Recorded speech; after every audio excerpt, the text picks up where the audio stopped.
Doing it live. Doing it live, folks. Welcome to another Truth Seeking Thursday. We had last week, we took that off. Jay was out of town, pretty busy. So, welcome back to another Truth Seeking Thursday here with Jay Young and myself, Greg Dowd. And tonight we're going to be talking all about energy resilience and what you can do to become a little bit more proactive on the side of energy resilience. And before we get into that, Jay, how's it going, man? That's good.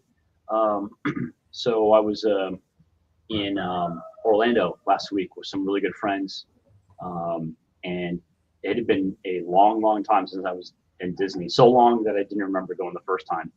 So my friends did 2 days in Disney, 2 days Universal. I did one and one, and I was really impressed with both places. They've got both places really dialed in. I I will say from a quality point of view, I liked Disney more, or I was more impressed with Disney, but Universal was still an impressive place, both in terms of how they create the environment and the rides. It was good, and I'm definitely glad I went. I don't think I could go back. Obviously, it's obviously more for the kids, but honestly, there were a lot of just grown adults who were there, and they just loved it. So very impressive both places. Yeah, I was telling you pre-show that I worked there for a little bit of time in college, did their college program thing, and worked at Disney MGM Studios. And so I was there for like 6 months, and I think I got my fill for a lifetime of going to the theme parks. Yeah. But yeah, they are a good time. And if you have somebody that you're going with that kind of knows them and stuff like that, you can see some of the cool stuff that's there. Yeah, So yeah, glad you had a good time. it was good. And he's this guy is one of my best friends, so it was nice to be able to hang with him, and his wife and kid are just really nice people, just lovely people. So there was zero frictions, and I've actually uh, been on vacation with them before, so we're all really tight, and so we know we don't have to worry about anyone else. And that's unfortunately a rare thing. Yeah, yeah, yeah. Vacations with groups, like I know I've heard, and I've planned some stuff and had big groups go with me. And I think the best thing is just to like, just you. Sometimes everybody wants you to like have like some kind of plan as a group or whatever, but I think it's better just like let people to go do their Right. just individual things, and then you if don't if have it to. if it if it meshes, cool. If not, that's cool too. Yeah, exactly. Yeah, but um but yeah, that's cool, man. Just I've been over here. Let's see. Over the weekend, I helped a buddy of mine chip several tree limbs that had fallen in his yard, and got a whole trailer full of wood chips going for distributing on some fruit and nut trees around the family property. And also got into a solar project on uh, a guy's place out in Athens that we've helped out, and he was getting his roof reshingled. So he has a roof mount system at his place, and it required us to disassemble the mounting system and then set all the panels off to the side, so when they reshingle everything, that none of those none of that racking system would be in the way. Well, I think this is a good place to segue. That's what you're bringing up is obviously a real life and practical concern for solar when it gets into the broader topic, which I think you know a lot more about this than I do. So I'm looking forward to learning from you about energy and specifically um, energy at home and being able to use just basically distributed energy systems. So I'm glad you brought that up. That's it. I think this is a really good topic. I think more and more Americans are becoming more concerned, and they are keen to learn more and actually implement various systems in their homes. So I'm looking forward to listening to what you have to say. All right, man. So yeah, so one of the first things when we're talking about this is the design on how you want to set up a solar array. And I think for most practical purposes, for a lot of folks, that setting up a large array may be out of the scope of a lot of people's wheelhouses and not something that they'd be interested in doing. But to have a backup system for critical things like freezers, running lights, Yep. running communications, having a way to charge your devices or power tools or things of that nature. For having a system basically that you could rely on in like a grid failure situation that's easy to use, that's not too complicated, and that may be portable as well. Mm. So, and when we're talking about those size systems, then we're talking about maybe in the 2 to 3 kilowatt range Hmm. of panels and um, energy storage, and all the components of the system that you would need to be able to generate power. So for something like that, for probably the best resource I can give a lot of people, and one of the places that I go is once I learned about these guys, Signature Solar. They are a really good resource for the folks that want to do DIY solar power stuff. And they have guys that will work with you on any of the stuff that you're buying from them, that they'll sit down with you and help you with the installation process and help with any troubleshooting that you might have. And these guys offer like full kits for their different systems that they offer. And you can go through here and you can purchase an entire kit from them, or you can just buy the individual components of the systems. Yeah. And that's what I would recommend for people to do, is to find a place to buy the panels separately, because if you're bundling panels in with some of these kits, then it gets a little bit more pricey. And you can find these solar panels for really cheap, especially if you're getting them in bulk. And one of the best ways of buying panels is if you're gonna know that you want to do a project, that you buy a pallet, and typically they're gonna come in like a 32 or 36 panels on a pallet.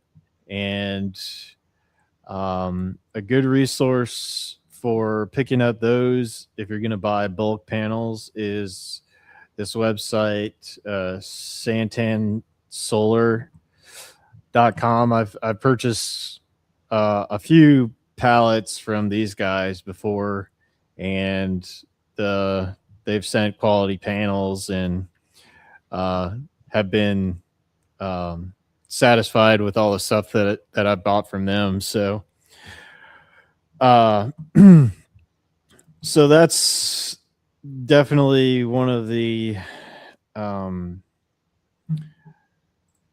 one of the more easy ways to buy panels. And then you'll run across different deals online as well for people that might be selling individual panels as well. You might even find them on Facebook Marketplace. Somebody selling them.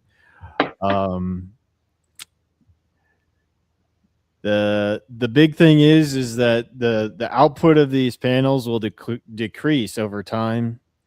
So you're gonna have they spec out that you have over 25 years of output from the panels, but the panels, once they're fielded, they begin to reduce their total output in a linear fashion over those 25 years. So you may still be those panels may still be producing power, but at the end of those 25 years, but it's degraded, and the output is going to decrease year over year in a linear fashion. Sure. So you still may be getting power out of those things at the end there, barring no catastrophic events happen, like you get a major, like a tornado or something like that, or hail damage, or like large hail strikes them or something Yep. like that. Yep. Um, Can we zoom out just a little bit? Let's maybe let's talk about yeah. why would anyone want to do this? What's the purpose of having something like this? What does this solve a problem? Does this address an issue? And what are the risks of not doing this?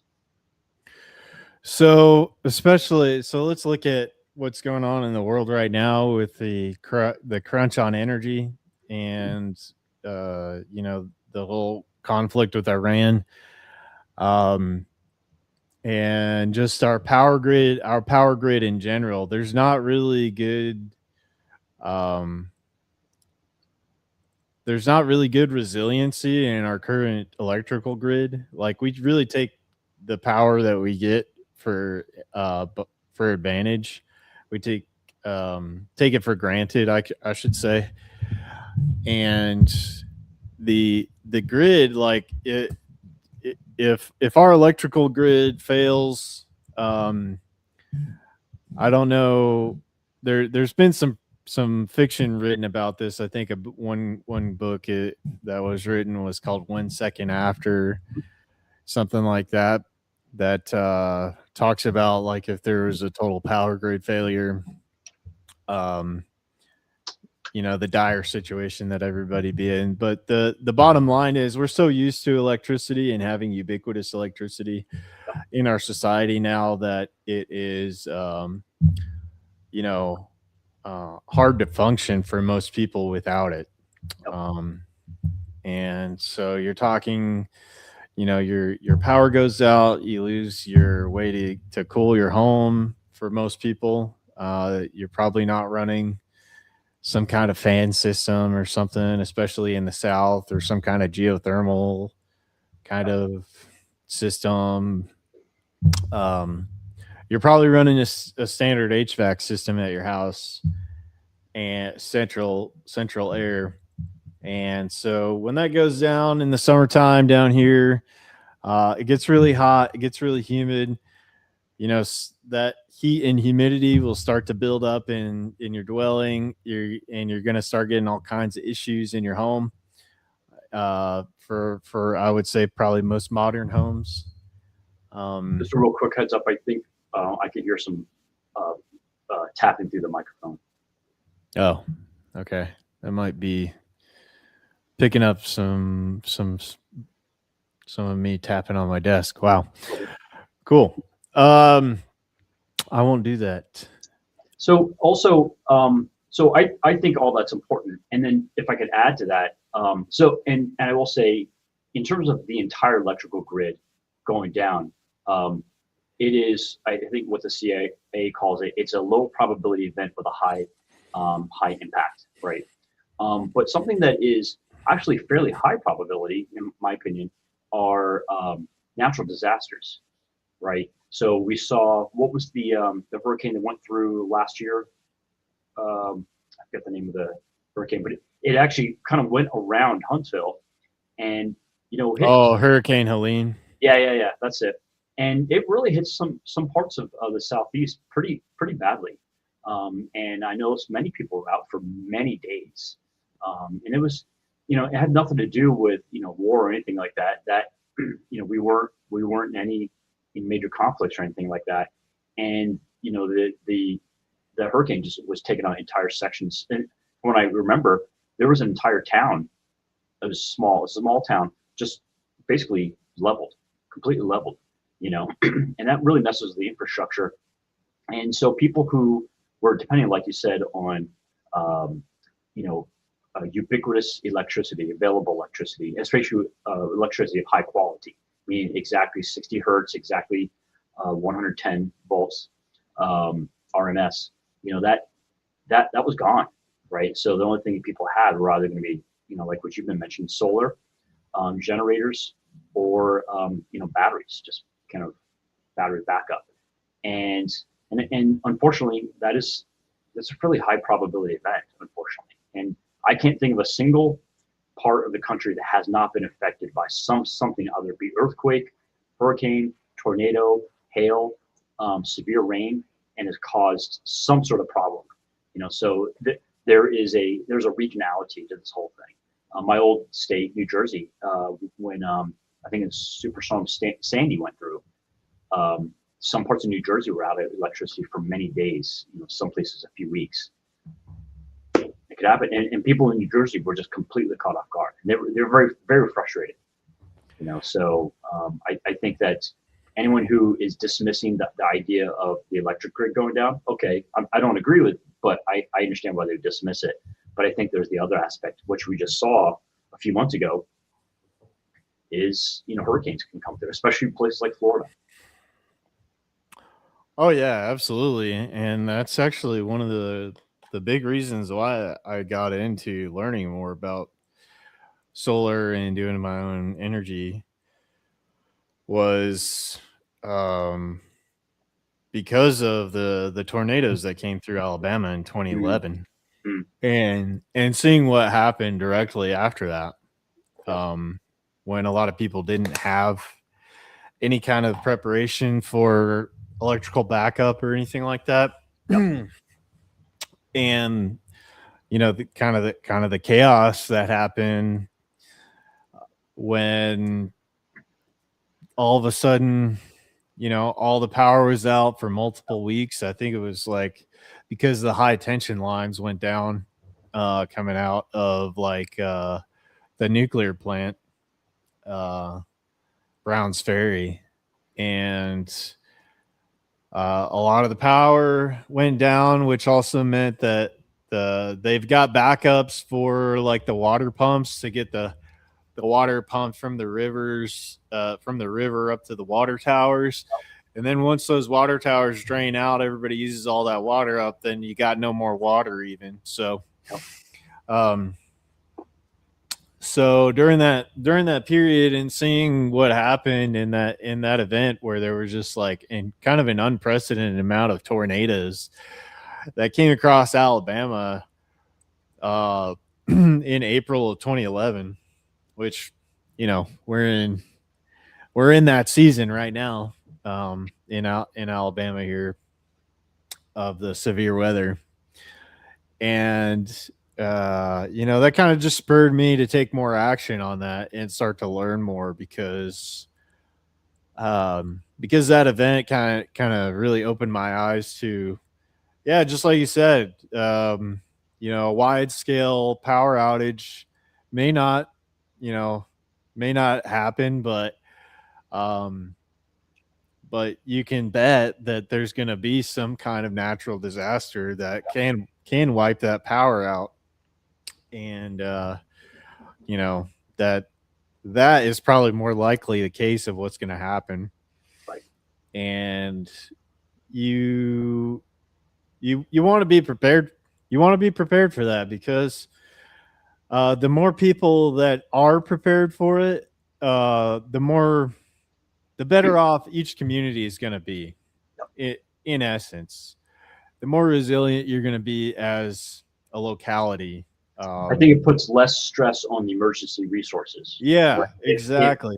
if half the people in an area need emergency resources, that will deplete those resources in just a couple of days, honestly, right? But Yeah, if only 5-10% of the people need it, that makes a huge difference. That's the difference between completely drawing down emergency services and supplies and be able to kind of ride it out, for a few weeks. And that also allows those who are already ready, who are prepared, to help out that 5 or 10%.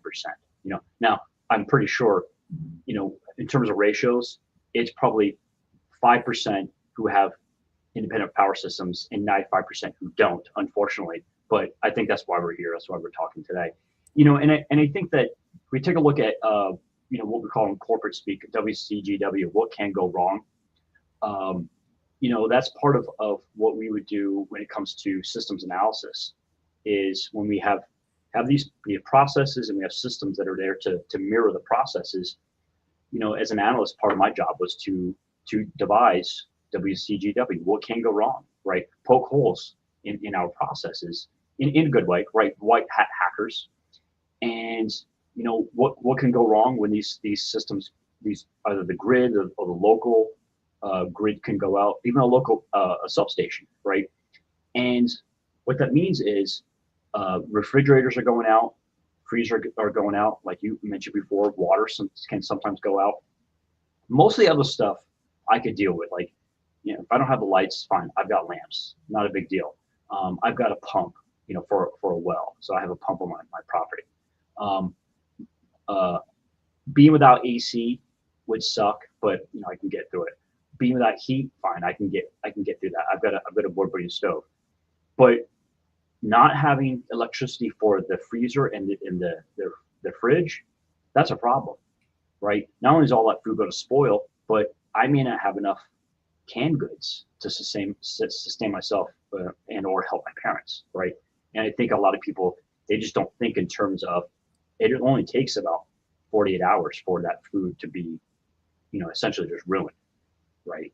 And I think that's what I think you and I are trying to address here is it doesn't have to be perfect, but just some sort of solution to kind of get through the downtimes and to keep that from being catastrophic loss.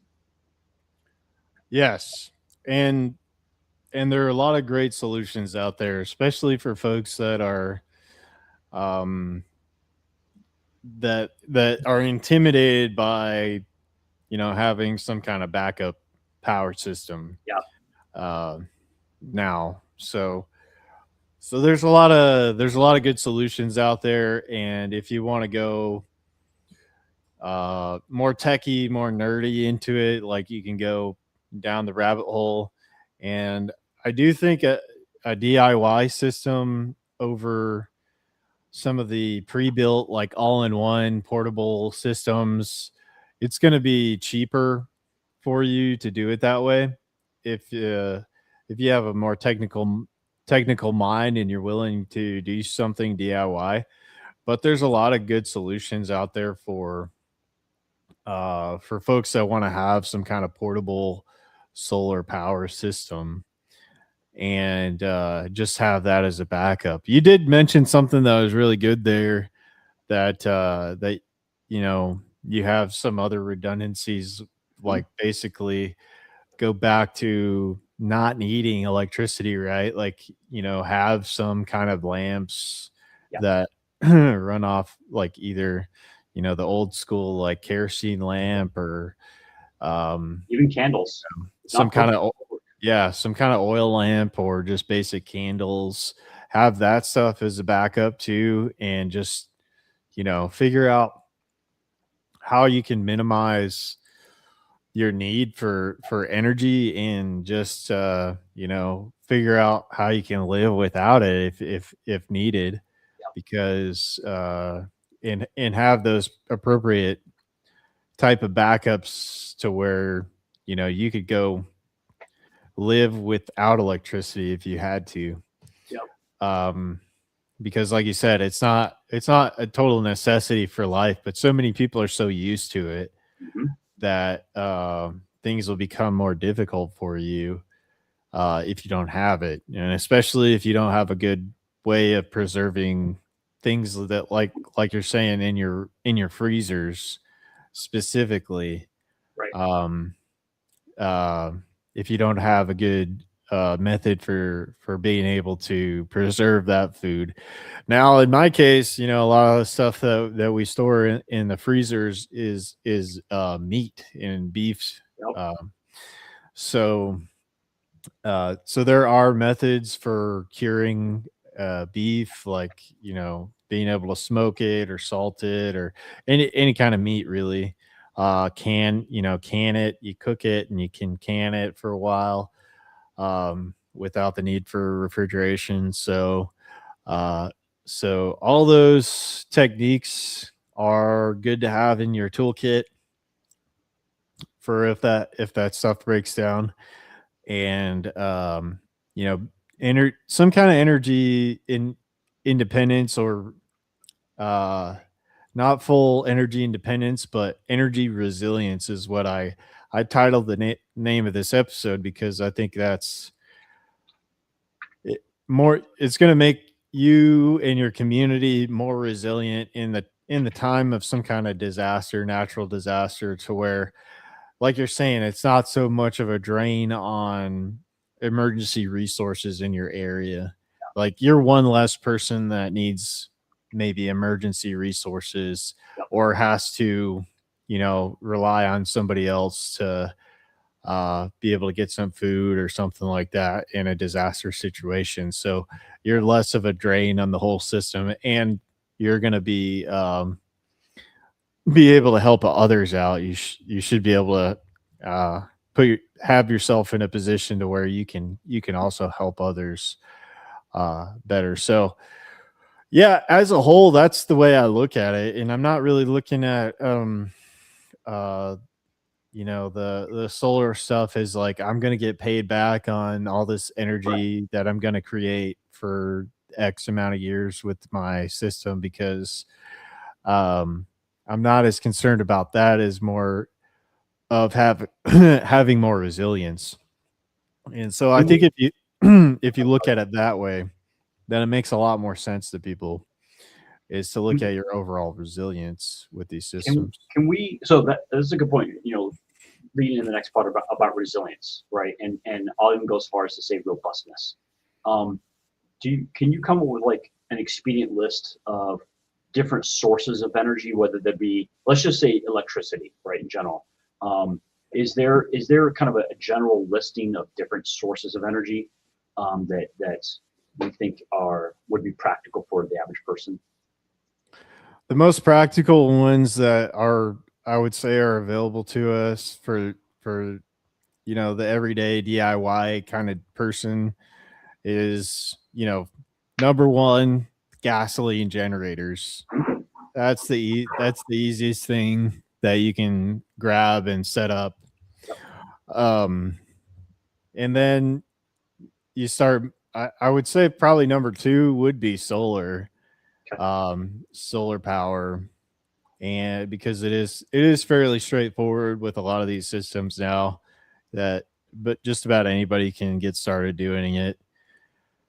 And then you can get into more exotic stuff. There's also stuff like people turning plastics into fuel. Hmm. um, I actually have one of those machines that it just basically does fractional distillation, Hmm. and you're able to get a usable fuel at the end. Uh, but it's a little bit of an involved process, and you need some form of a catalyst to kind of help get out some impurities and stuff from the Sure. plastics. But there's exotic stuff like that, and then there's wood gasification, Hmm. um, which is, I would say, if there was like a total grid down scenario, some kind of wood gasification would be one of the really great ways of being able to run like generators. Even vehicles used to run a lot on wood gas. Where would you put, I'll say, gasoline storage and battery in that stack, or would you put them in that stack? It was essentially like the same kind of thing. Like, so propane, well, any kind of fuel that you can use to, create energy is a form of stored energy, right? Mhm. And so, a lot of the batteries, specifically, our current state of battery technology, I think the best option for people out there are lithium iron phosphate batteries. Now, uh, those are only the majority of those batteries are manufactured, if not all, are manufactured in China, Okay.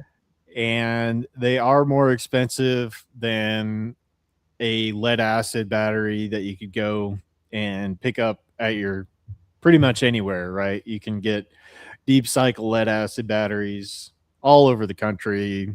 Most big box stores have them, all that stuff.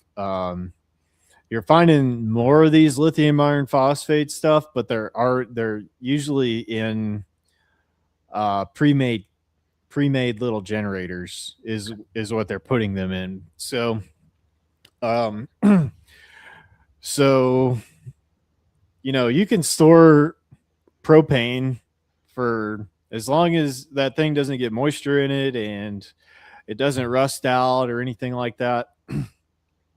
You can store that propane for a long, long time.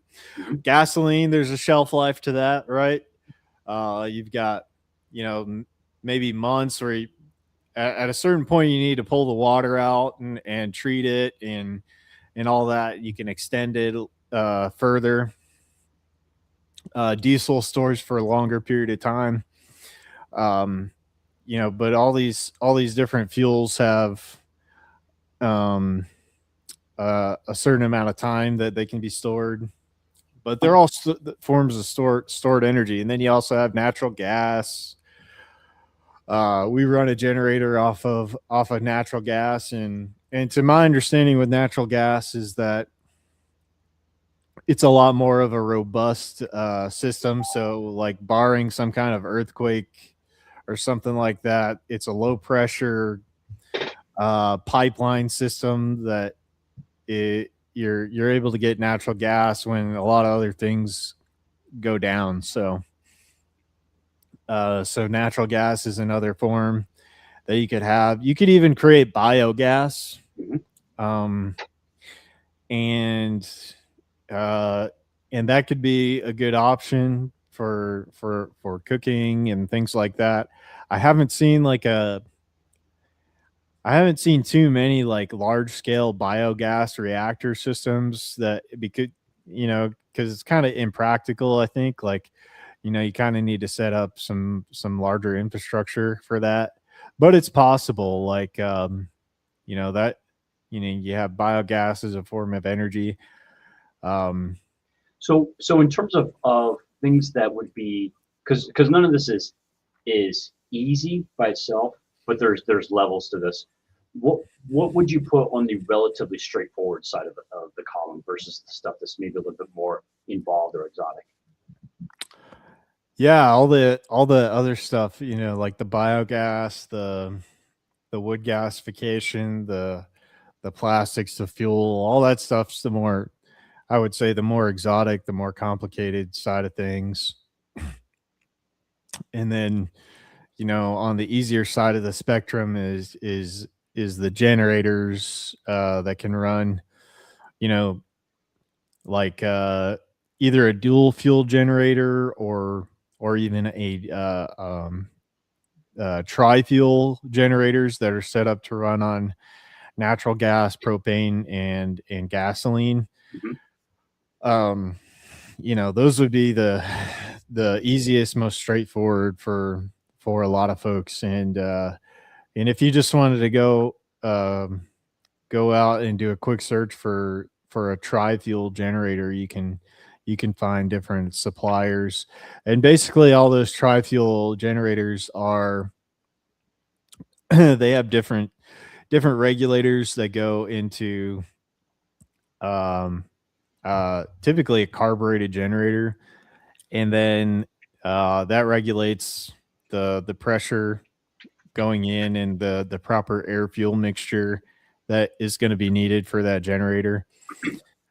And so those different regulators uh, get sent, and the all the fittings are already hooked up for you instead of you having to, DIY some kind of fittings and things like that. So if you're gonna go that route with some kind of tri-fuel system for a generator, then I would buy one that is already kind of set up for it.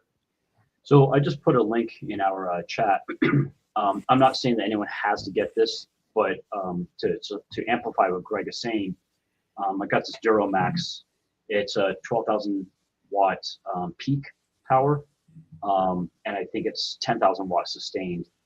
And the reason I'm showing this is because when I was going to put a separate panel in for my generator, and the electrician said, I can absolutely do this. It's not a problem. But what he recommended was a whole home outlet. It was a 50 amp outlet, and it sits right next to the main electrical panel. He says all you got to do is go directly from that generator into the 50 amp outlet, and there you go. And he said at that point, I don't even have to manage the separate panel. All I got to do is just make sure that my combined use at any one time is never more than 10,000 watts. Well, that's pretty easy to do, especially if what I'm really doing is keeping my usage limited to freezer, fridge, maybe a stove, which that can go up 1,000 to 2,500 watts at any one time, depending on how many eyes I've got going. And if I really needed to push it, at night or during the middle of the day, I could run an AC for maybe my bedroom, right? Something like, or my office, right? So I have a cold spot, and at least I'm a little more comfortable. And this is tri-fuel, so it's very much what Greg just said. And gasoline, propane, nat gas, and I think that this sort of thing, when I got it, it was $880. You can see it's gone up a little bit, but I think I got it 3 years ago. That's not bad. That's not a bad price, So my point is, there are so many good COTS, commercial off-the-shelf items out there that are pretty standard. So standard that the electrician could just say, "Let me install a 50 amp outlet for you. Just call it a day." Yeah, and exactly. It's a similar setup to what we have here, and yeah, it's real simple. Electrician, get an electrician to do that work, or in a pinch, you could watch some videos and kind of do that. But I'm not gonna unless you have electrical knowledge, then I would get a licensed electrician to do that on your house. Yeah, And, that's the route I went, because even if I had the knowledge to do it safely and with regulatory compliance, I still wouldn't do it, because if I got a licensed electrician to do it, I've offloaded my risk. And if I ever want to resell this house, I know that I can prove that is a compliant, installation, and that helps. yeah, absolutely. Yeah. So yeah, if you don't have one of those set up, then, that would be I would say, for a lot of people that want to have some kind of build their resilience a little bit, do exactly this, get one of these little tri-fuel generators. If you have natural gas at your house, then it works great. And then have an electrician come out and put that plug in for you, so that you can tie it into your house panel. electrical panel. And so we've had to use that. A couple years ago, it got really cold around here. I don't know. It was probably 2 years ago. It got super cold, and the power went out in this area. So we have wood for heat, Yep. but yeah, we actually had to fire up that generator during that power outage, and we're able to have power during that power outage time. And it was pretty nice. The big thing about those generators is they're gonna be pretty noisy. So um, that you'll want to think about that, and then you'll also want to think about putting some kind of protective covering over the generator if you're going to have it in a location that it's ready to go. Yep. So that if something does happen, that you can store it in the location that it's going to be. It's already hooked up and everything's already tested out. Go ahead and do some tests on it as well after you get the electrical all set up for it. Shut off your main power coming from the grid. You should get some kind of isolation that the electrician installed that kicks on your generator circuit that powers your panel. Yep. So you'll have your main shut off, and you should be locked out from turning that grid back on. If when they set it up, there should be like a manual lockout for that. If it's set up to code. So yeah, go through that whole thing, test it out, make sure that it's going to run stuff in your house, and that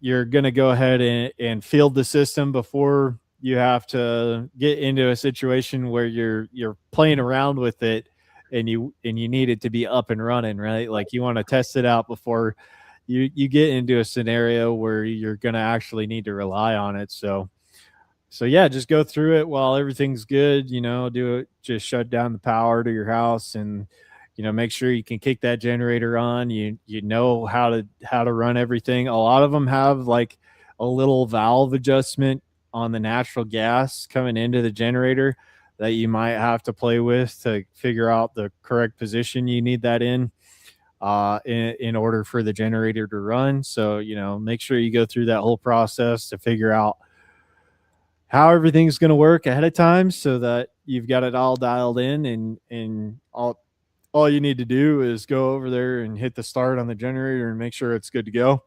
A thing to think about with those generators is that the battery to do the electric start on the generators, you need to watch that and make sure that it's properly maintained with some type of trickle charger, something like that, battery maintainer on that battery to make sure that it's going to be good to go. And then periodically fire up that generator as well. All generators have seals, and they have oil that runs through the generator, the combustion engine that need to have oil running through it periodically. So you should fire up that generator periodically to make sure it's in proper order. So you really don't want to leave that generator just sitting, not being used for a while. You want to kind of fire it up.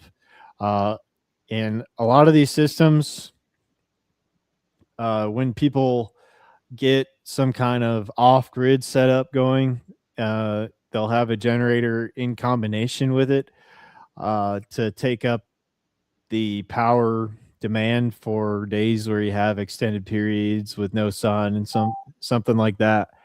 And they recommend that you run that generator monthly to be able to, like I said, keep everything lubricated in the engine, all the seals properly, stay in order on the engine. So what do you think would be a reasonable? So I think any one thing by itself is reasonable to have in place. Do you think that you could kind of go through like maybe the top 3 or 4 solutions that are out there, and then maybe kind of take us through how we could layer these together? Yeah. Okay. um, so I'm gonna say that uh, for a lot of folks, maybe just starting off in this, one of the solutions is going to be one of these pre-made systems. And this would be an example of that right here.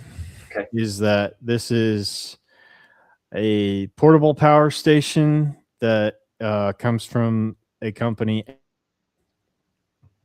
and this is one of the brands that is carried on the Signature Solar site.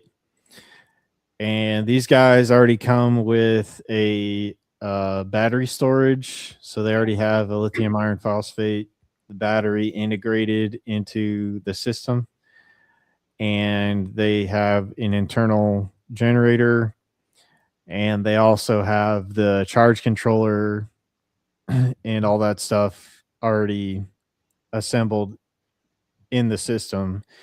And they are really good for a power backup solution if you don't have any if you don't want to put together your own system. They're going to cost you a little bit more for you know, the convenience. It's all packaged. You don't really have to think about very much. Okay, maybe let's just zoom out just a little bit here. So basically, if I understand kind of what you're driving at, is we can have different sources of electricity, right? So we would have solar, we've got a battery storage, we could have generators, right? Can you think of anything else that would be like a relatively easy implementation?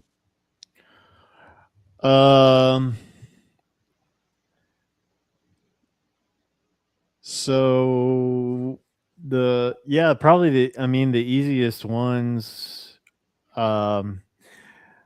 you could do a direct inverter to a car battery, like a battery on your car. Sure, that makes sense. Just a real simple, like pure sine inverter that you can hook up to a car battery. You got your generator, and then you have some kind of solar battery backup kind of system. Those are probably the 3 most probably practical energy systems that you could implement pretty easily for somebody. So with that, does that mean that are these all hooked up simultaneously, or as individuals, do we have to kind of manage the connections? So if we need to switch from one to the next, do we have to manually break and make connections from one type of source to another? So if you have a whole house generator that's tied into your main panel, then you can charge things, even like the little solar battery option, off of that portable generator. So if those batteries run low and there's not solar out to come in and charge the batteries for your little portable solar device, then that that main whole house generator could top off those batteries without you having to change a bunch of configurations or anything like that. So if you have some kind of plug-in for your house, like a whole house generator plug-in type thing, then whatever power source that you have, as long as that that output can go into that whatever 50 amp service electrical plug, then you just have to plug into that directly into that whole house plug, and you could use any type of variety of power generation that you're gonna want to use, whether that be solar or the whole house generator type thing. So it really is a really good idea, even if you don't have a generator system now that can plugged in for your whole house, to have one installed, Sure. so that you have a plug for your whole house. Yep. The only other option to be able to do that is to do some kind of a transfer switch Mhm. that's connected into the main panel of your house, and that transfer switch will have a plug connected to that, and that will power a certain amount of circuits that you want to put on that transfer switch. Mhm. So, um, other than that, you got to go, extension cables to whatever generator that you have. Yep. So, it's a pretty good idea to go ahead and get an electrician to come out and put a plug in to your house, and then the various forms of power that you want to generate, make sure that they're going to have an output that can match up to that service plug for providing power to those critical circuits that you want for your house. um so yeah, if you want to avoid running extension cables to certain critical components and stuff, um and just want to avoid that entirely, then get one of those plugs installed. Sure. That makes sense. um So so then is it possible to have so if we just talk about like the three most common, right? Solar, some sort of internal combustion generator and battery. Is it possible to have all three, installed, hooked up, and use them, in some sort of order? Does that make sense? What I'm asking? yeah, there are smart uh ones of these systems that they will take each individual set or component of power generation, Mhm. and they will be monitoring the battery system state, and they will take power from the different input sources that they can tie to. And some of them also have the capability to auto start a generator if needed. Okay. And um, so those are some of the larger systems, but they all have these kind of all in one systems, have those capabilities now, that they're able to kind of rotate between all these different sources of power, whether it be solar, grid, or generator. They can pull in that power and then manage it smartly, Okay. depending on what you'll need. Okay. So in terms of what would be the advantage for people to have solar and battery and generator backup? What would be why would anyone want to go to that much trouble and expense? Uh, like I said, the big thing for having that is that it's going to give you peace of mind for some kind of a disaster situation, and that you're going to have a reliable backup source of energy, so that you don't have to be scrambling. You're not going to be having to go drive and to find yourself some kind of electrical system or something like that to keep uh, your components powered, like your cell phone or. Let me flip this around just a little bit. So if a person only had solar, right? They didn't have battery, they didn't have generator. Is there is there a disadvantage to having only solar and not having the other two power sources? Does that make sense? What I'm asking? And vice versa. Yes. Like if I only have Okay. a generator, but I don't have solar and I don't have battery, does that make sense? Yeah. So if you only have solar, you're gonna be depending on the weather, right? If you have multiple days without sun, then you're not able to top your batteries back up, right? Um, so solar alone, you'll have to really conserve your energy use. So you're not going to be able to use your energy as abundantly as you would having it up on the grid, and And be I'm able to. assuming that nighttime is even that, just by definition, that's a no go, right? Yeah, you would want to be, especially in some kind of a disaster scenario, something like that. That energy use during the nighttime would be strictly for lighting. Um, What I'm getting like is if I only have solar and I don't have batteries and I don't have generators, by definition, I can't have any electricity consumption during nighttime. Is that correct? if you purely just have solar, Right. yes, you're only going to be creating electricity while the sun is out. Yeah. Yeah. Yeah. I think a lot of people kind of they just don't consider that. A, time and day, and B, what you said, weather, right? Even in the middle of winter, the days are shorter, and many times they're cloudy, right? So Right. and also the angle of the sun on those panels is less. So the peak energy, light energy they can capture at any one time is going to be lower. So I think just a lot of people just don't consider that. Right. Right. Um, so yeah, that's why most solar systems, they are installed with a battery system, because that inverter will run off the batteries, and the solar is partially being diverted toward your loads, and Mhm. then any excess is being stored in the battery system. Mhm. And then in periods where you don't have the sun out, where multiple cloudy days and things like that, you could run just on the energy that you stored in those batteries.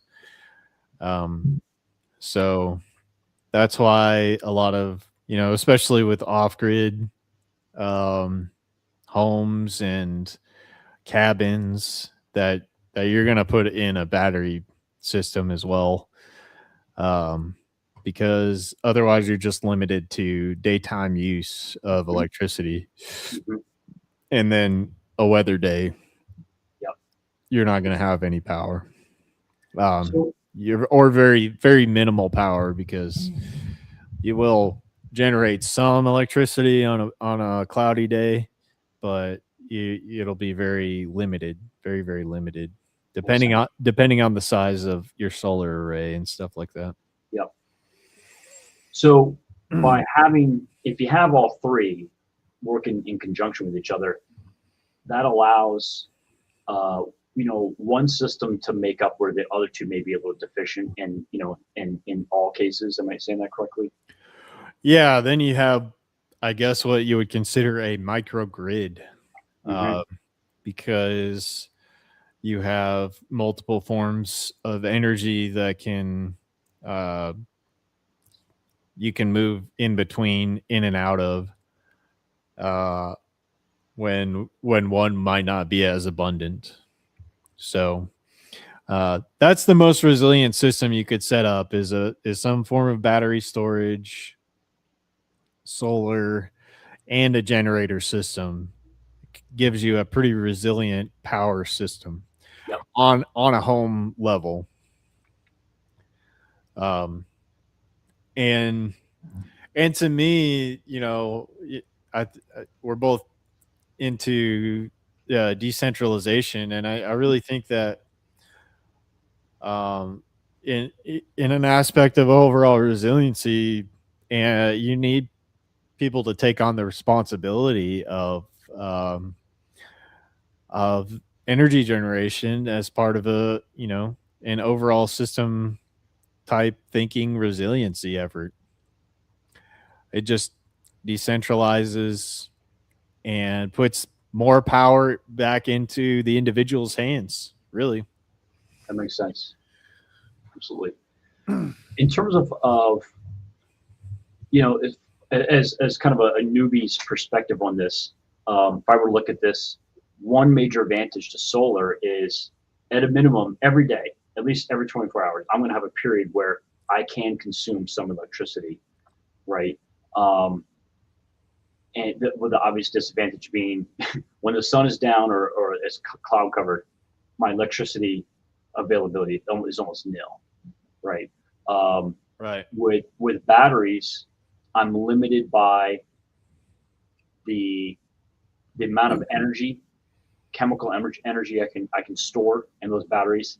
But the advantage, if I understand correctly, is as long as I have a decent amount of energy in there, I can draw on those batteries pretty much at any time. And with generators, I have high quality energy, right? It's 60 cycles, it's 110 volt RMS. Um, and I can, as long as I've got gasoline, I can use it anytime for as long as I want. The downside is once I burn that gasoline or the propane and the nat gas, that's it, right? So it's not a renewable resource.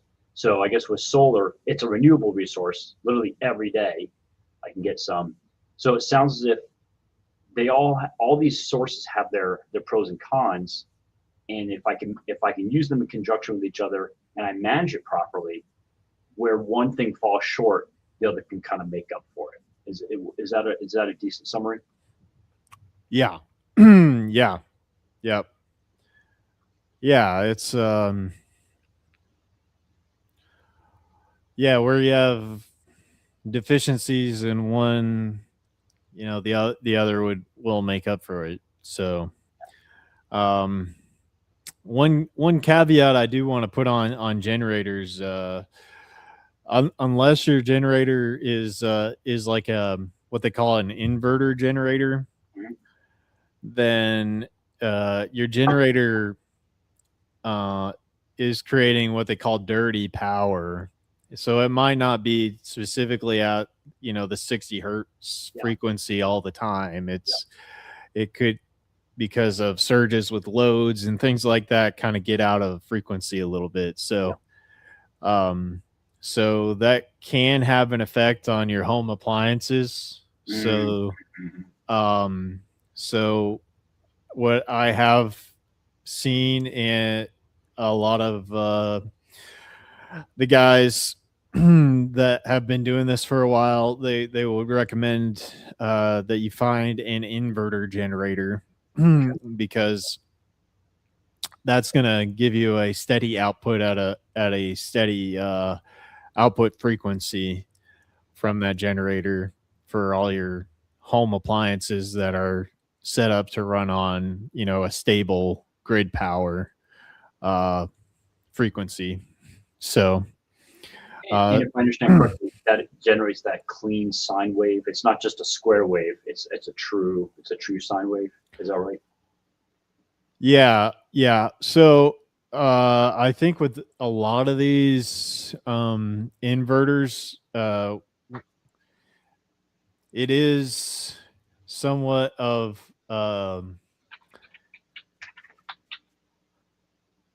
like you can buy inverters that are like sawtooth or square wave generators, where Yeah. basically it's like switching on and off the power and things like that. And for a lot of your um, rotary equipment, right? Um, you need that smooth sine wave. Otherwise, it's like switching it on and off rapidly all the time, especially if you have a like a square wave output of some kind like that. And that can be really harmful, to especially equipment like compressors for like your freezers and stuff like that. Mm-hmm. And um, so uh, a lot of them are creating a sine wave output, and it's like uh not like a perfect sine wave that you would get out of, something rotating through a magnetic field and outputting, a nice sinusoidal wave pattern. It's a lot of those are happening with by creating like uh a mimic of a perfect sine wave, basically, Yep. for me to put it as simple as possible. But Yep. but yeah, they have those that you want to look for ones that say like pure sine wave inverter Yep. is what you want to look for. That makes sense. Yep. Um. Yeah. Yep. Barrett Paris natural gas generators. Yeah, that's what we were talking about. That way you never run out of gas. With the tri-fuel generators, if you get yourself a tri-fuel, then you can plug that into your natural gas too, and that natural gas pipeline is pretty resilient. So, if anything, if you're going to do anything and you have natural gas, like, get a whole house generator and connect that thing up to natural gas, man. Yeah. Um, Yeah, I think if you have natural gas going to your house, I think that's one of the best ways to go, because for as long as they're powering or able to supply the nat gas, you just draw from there. And I've seen, at least in the United States, from what I've heard, nat gas is actually one of the most dependable fuel sources around, because when a lot of other things are going out, the places that actually supply nat gas, they have generators that can continue to push the nat gas out. So I think that's a great backup source. And then if anything happens, you can still go to propane, you can still go to gasoline. So it's like, I think overall the lesson here is there are levels of availability, right? And for things that have high levels of availability, high levels of renewalness, if you will, like nat gas is great, and then maybe below that would be solar, right? And below that would be battery, and then the absolute last resort, in my humble opinion, would be gasoline, right? For a generator, or propane for a generator, right? Because once it's gone, it's gone. And I think the ability to go with the highly available fuels and energy sources first would be the best way to go. That's in an emergency situation. That's kind of where we want to operate, is in the fuels that are readily available, and then from there, as things give out, we can't use them, when we can drop back to from nat gas to solar, from solar to batteries, or from batteries to gasoline, right? And I think that's if I were going to design something, that would be kind of like my mental map on how I'd want to have this laid out. Yeah.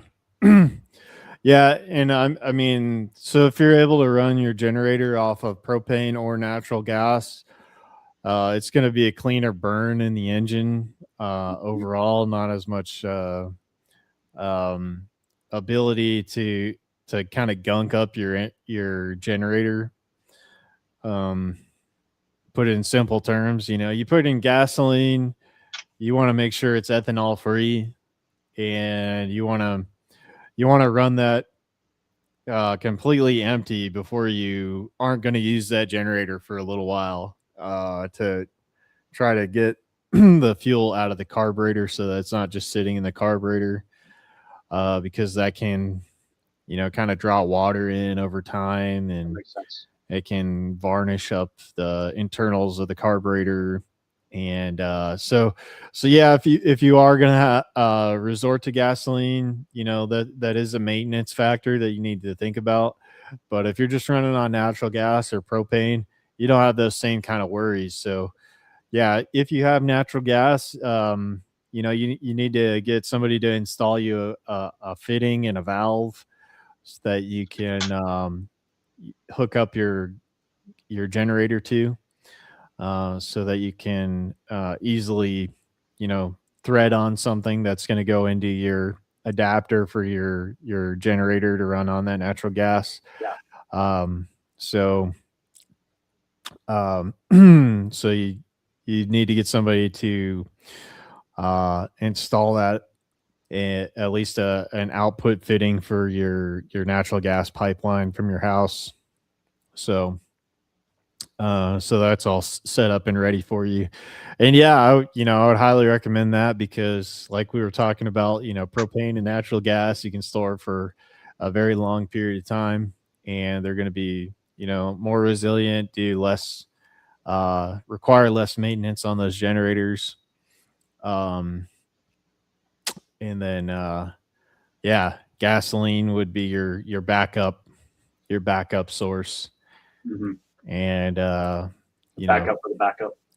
your backup for the backup, and make sure that it's fresh gas. It hasn't been sitting there for too long, and make sure that it's ethanol free. Make sure you get the ethanol free stuff.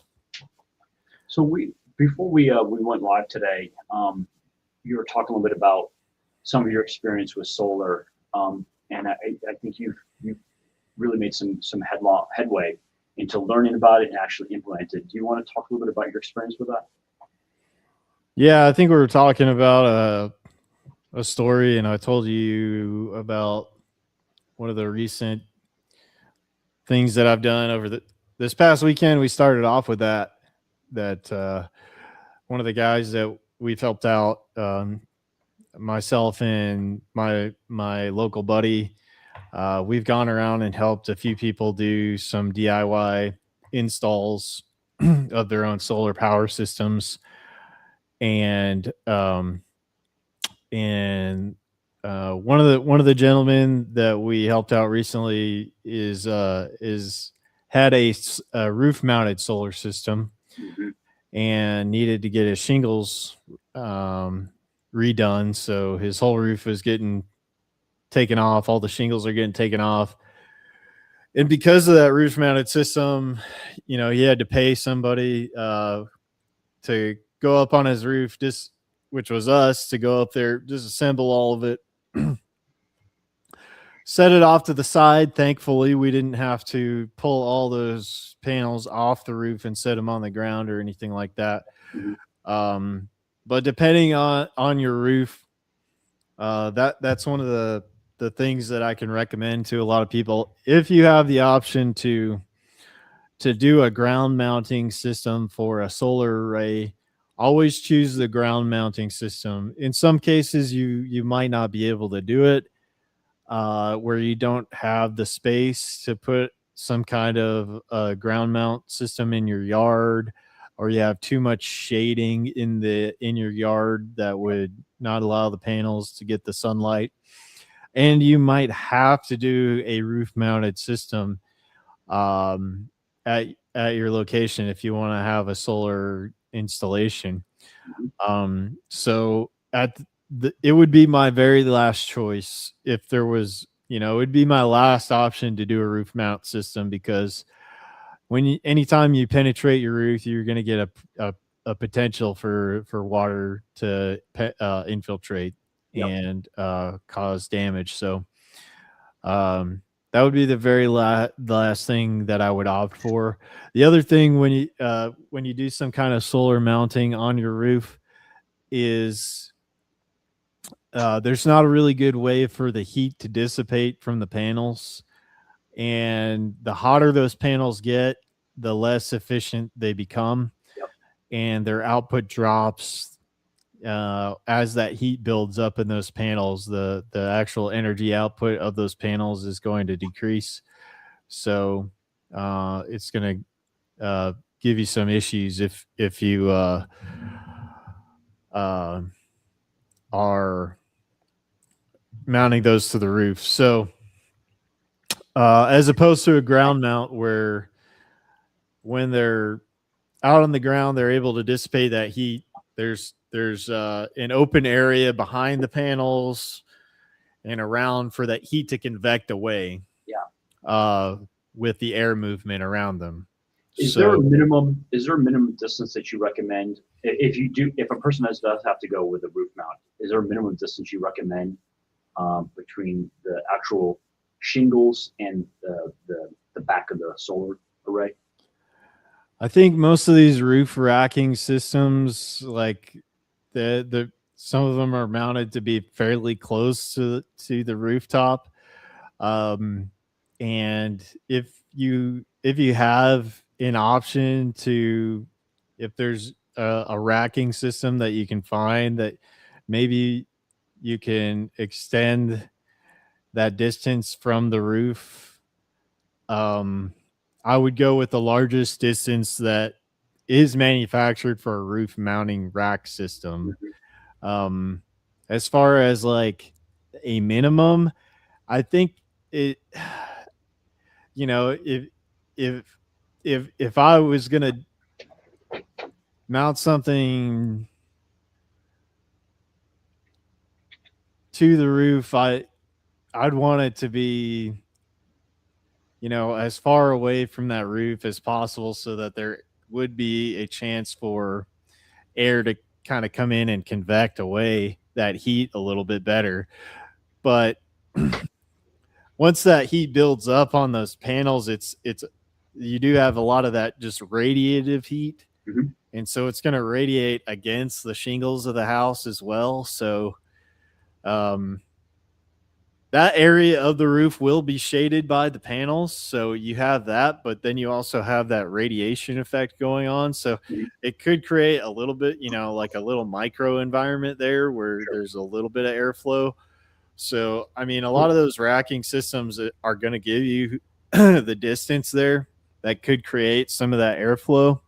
So let's just kind of narrow it down for just the average person. So would you say, I'm making up numbers here. A minimum of 6 inches would be kind of like what we would want in order to avoid problems with heat, heat damage and heat buildup. At the least, yeah. Okay. Okay. Yeah. What would you, if you had to come up with a number, a reasonable number, because you can't have it out 2 feet, right? But if you had to come up with a number, is there something you would recommend for a minimum? I haven't really dealt with them. I haven't really dealt with them other than this one instance, so Okay. I don't really have like any good data on Sure. that Mhm. personally. Yeah. Um, so I'll have to look into that more and come back to people with an answer on that Yeah. because I don't have that answer right off the top of my head right now. Yeah, that's So fine. And I think that's an honest answer, right? That's the best we got. This is a pure swag on my part. I can't help but think that because I 100% respect what you're saying. Having that close gap is going to kill the efficiency, and I could see it also shortening the life of the cells, right? Over the long term, uh, yeah, and having a minimum of 6 to 8 inches in there, at a minimum, just to get some sort of airflow. Because as soon as there's any kind of heat, as long as there's a slope, that will cause convection. At least that'll be some sort of passive cooling, as long as there's reasonable distance between those two surfaces. yeah. I haven't really come across any that are like direct to your where it's just like a clamp down to your Yeah, roof mount. They all have some space yeah. in there. The ones that I've encountered. So If I um, could go on a quick tangent, I've been looking into uh, uh, painting the roof white, and I'd I paint saw. them. I'd paint them blue. Do you really? So is there a reason for that color? For other reasons. Okay, yeah. Okay, that makes sense. Um, so I saw a pretty cool video on IG, and it talked about a special type of paint that is able to not just reflect visible light, but actually able to transform the frequency, so that way it can actually any light that is absorbed and turned into heat, it can actually be change the frequency and redirect it back out as infrared. So it's actual. So we're getting into material science, but there are, I think, 3 different manufacturers of rooftop white paint, and these are pretty standard. I think you can go to Home Depot or Lowe's, and it's made for that application. And so I think that's kind of important. I'm thinking about doing that, and I think any Joey Bag of Donuts can just apply this paint to their own roof. They don't need special contractors to do that, right? So I'm considering getting a couple of 5-gallon buckets and actually doing my own roof, and just that alone should help with lowering the amount of sunlight that the roof absorbs. Like over your shingles, like Mhm. you paint over your shingles. Yep. Hmm. It's made to paint right on the shingles. Oh, that's Yeah. interesting. Yeah. I have heard, I haven't verified it, but I've heard that there's always the possibility that it can get dirty, right? Because stuff settles on the roof all the time, right? I would imagine, maybe it takes just annual or semi-annual rinsing just to kind of get this all the gunk off. But I'm pretty fortunate where I live. I don't have trees up close to my house. So I am giving serious consideration this spring of actually painting my roof white, just for that reason alone. And, being in Alabama in the summertime, it can be blazing. So I can only imagine how much that would lower my energy consumption costs. Yeah. Yeah, I guess you would cut down on some of the it would reflect some of the solar irradiation Yeah. and the solar um coming in on the sun coming in on your roof. Some of the folks that I followed, they'll talk about planting trees on the east and west sides of your house to cut down on some of the, to provide a little bit of shading over your roof. Yep. But yeah, I guess as long as you're not in an HOA or something like that, Right. then you know, uh, maybe it's worth a shot. Yeah. If it's it doesn't cost an arm and a leg for it. Yeah. Yeah, that or uh, I think there's some kind of a reflective like a mylar sheeting kind of thing that you can put up in your attic that helps kind of Yep. cut down a little bit on the radiative heat effect. I think I've heard that. Yep. And these are all passive measures, right? Mhm. Especially that mylar sheeting that you're talking about. You put it up once, Mhm. and barring some major disaster, you shouldn't have to worry about it for a long time. And it's not exposed to UV. It's not exposed to the atmosphere, right? The outside atmosphere, so it should last for a long time. Mhm. Yep. So there's some other passive ways that you can do that kind of stuff. So but yeah, if your roof is totally exposed out in the sunlight, then yeah, you're going to get a lot of that heat to build down into your house. So you need good insulation, or think about maybe planting some trees on the east and west side to give you a little bit of shade cover or something like that in the summertime, especially in the south, to help with your energy efficiency.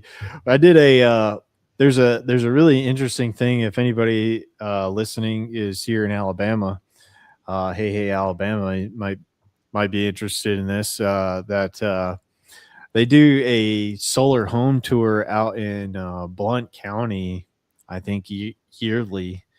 And then a lot of those folks out there, they're either off grid or they have some kind of different passive heating, cooling kind of systems. There was some folks with a straw bale house out there, like alternative building stuff, and basically they're a community of like back to the land kind of folks from like the I guess 60s, 70s, Yep. out there in Blount County in Alabama. And I think if you search like solar home tours, Blount County, that that'd be something to go check out and see how they do it, because they've implemented a lot of different techniques on different houses that they do on that tour. Yeah. To kind of show you what you can do. Yeah, that's actually kind of cool. That's a good. I like that. It's something that you can actually go to and you can see it's been implemented. You know, it's actually doable. Yeah, and there's a bunch of different examples out there. Let me see if I can pull it up here. Hey, Alabama has a question. I think it's a very good question. What's a good insulation if you need to replace or add to your insulation? I have to admit, I don't know much about this. The only thing I know is, you know, Owens Corning, right? The normal pink stuff that you put in between the studs of the rafters, right? You know, that I think that's pretty important. We've replaced some of our attic insulation with a rock wool insulation, and have steadily. We didn't do all the insulation all at once, but that rock wool stuff is, you know, different than the standard you know, fiberglass insulation material. It doesn't absorb the moisture, and then it's more fire resistant from what I understand. The rock wool insulation, blown in insulation from 1979. Maybe look at rock wool, might be an alternative that you could do. It comes in, you know, the batting sheets are in rolls, or no, it comes in sheets, and then they're rectangular sections, and so so it's like a square. You buy like a square, you know, package thing of it, and then you basically purchase the, you know, the thickness that you want.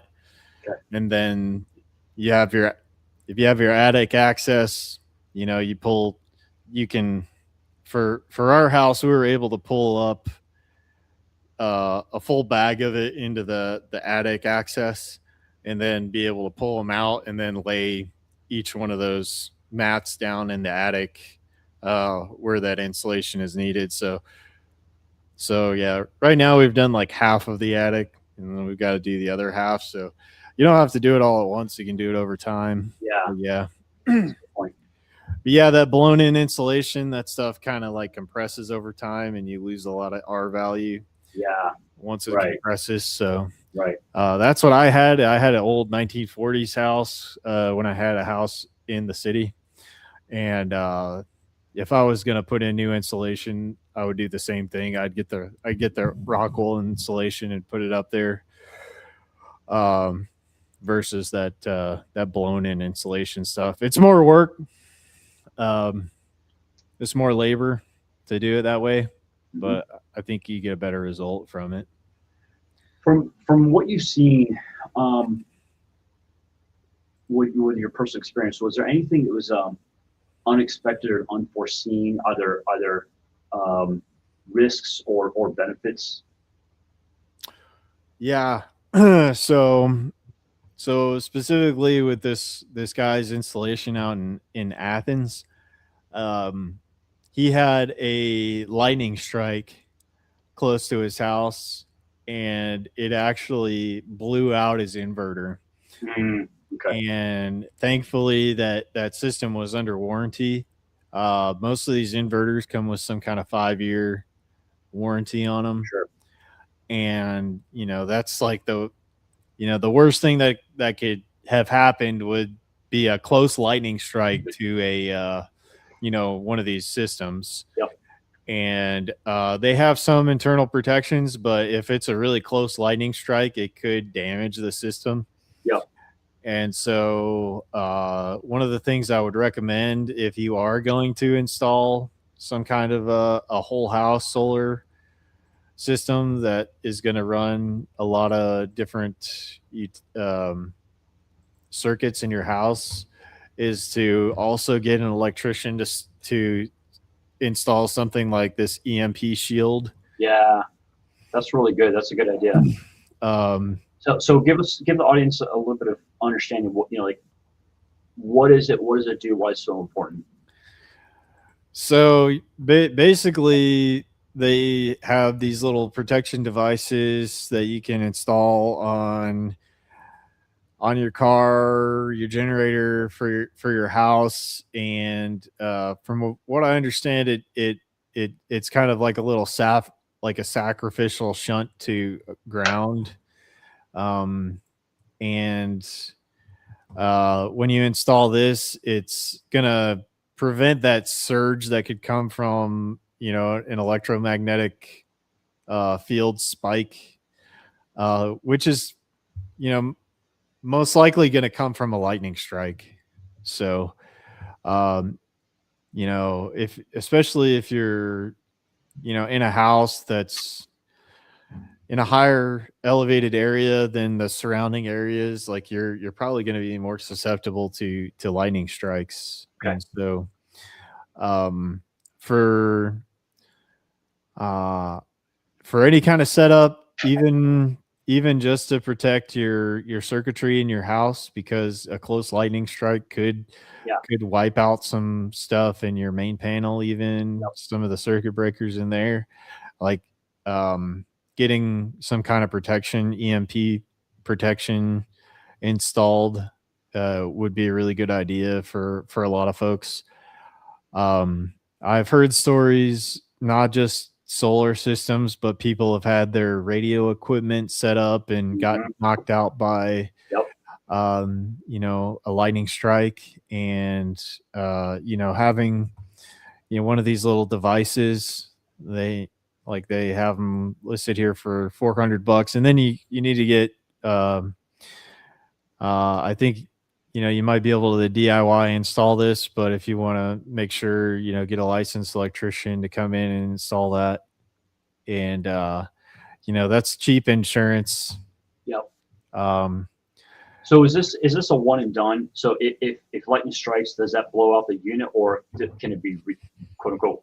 Is it reusable? yeah, that is a good question. I am not as versed on these. Okay. That's okay. Uh, So so first off, I think just the fact that you're letting us know about it, that's mhm. that's the most important part, right? Yeah, yeah. I mean, when that happened to our friend's system, um, they didn't have any kind of EMP protection on that system that could have uh, taken the lightning strike and been able to save that electrical surge on his system, and save him from having to get that replaced under warranty. Yep. And so it's just a good thing to have regardless, even. So uh so we're going on these guys website here and kind of looking at their FAQs here.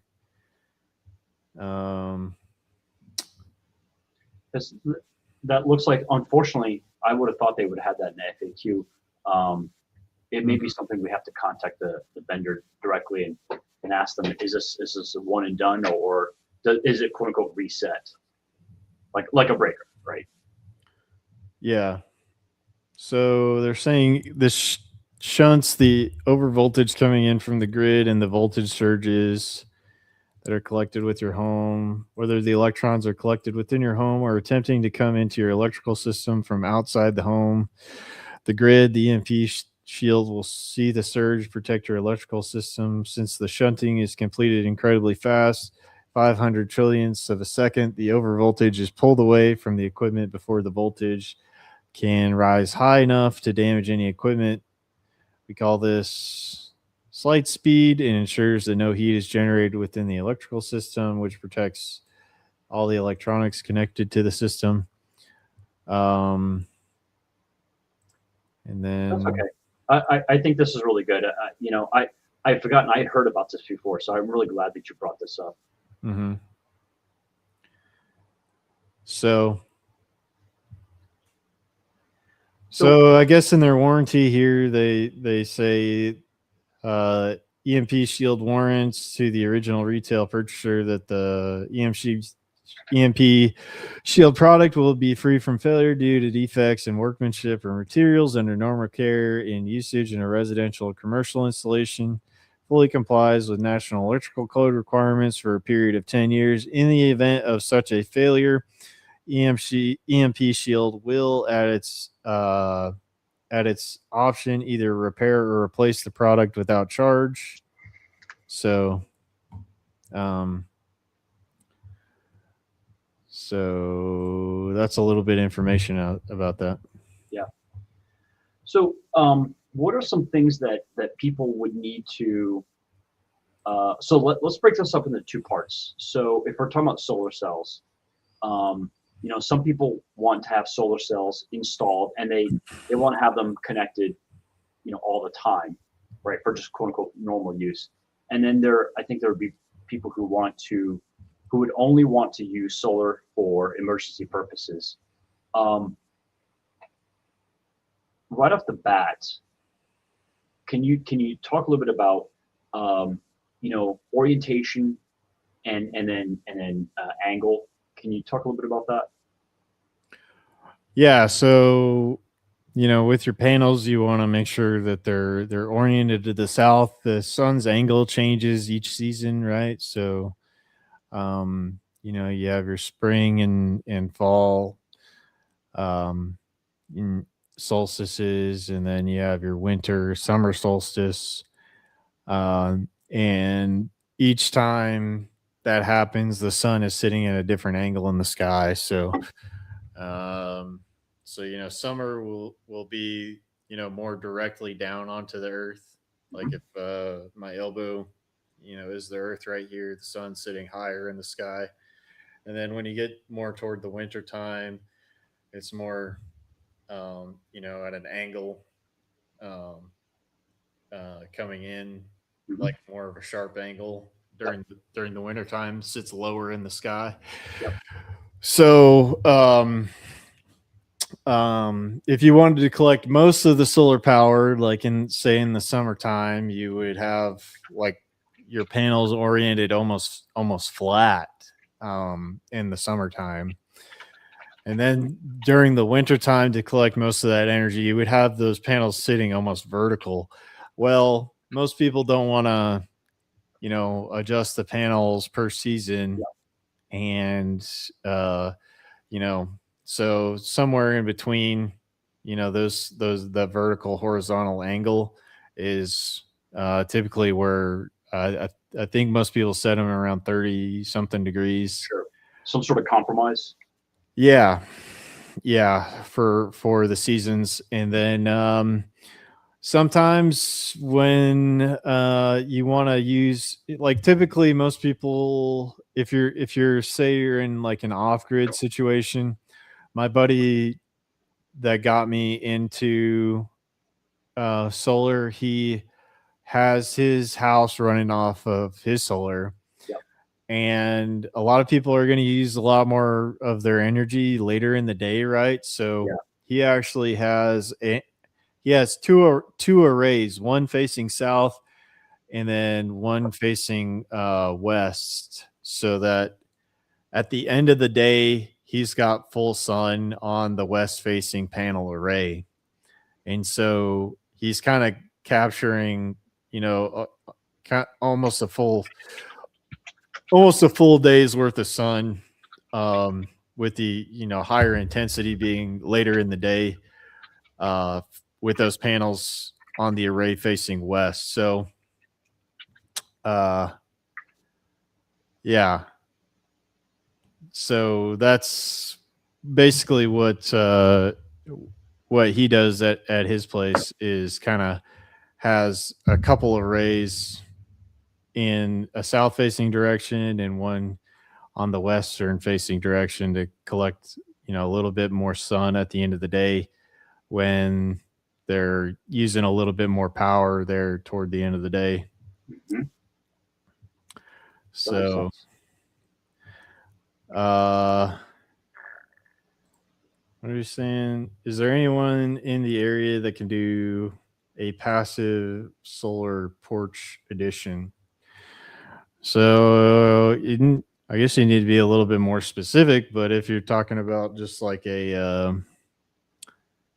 something like a pergola or something like that, where you just have maybe some solar panels over your porch, I guess, something like that. That my buddy Tyler has done kind of a system like that. So yeah. If you're interested in that, like he's done a few different types of installations and could talk to you about it if you wanted me to link you up with him.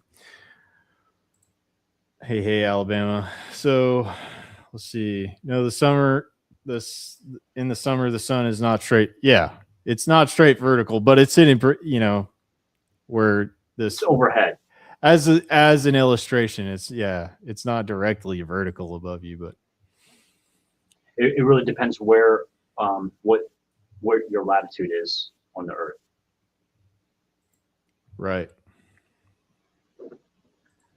So I think if one were at the Tropic of Cancer, I think that's right, that would be 23.5 degrees latitude.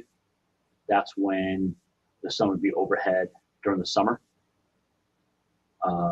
Yeah. And the same thing with Tropic of Capricorn, southern hemisphere summer is when the sun would be overhead, directly overhead. Right.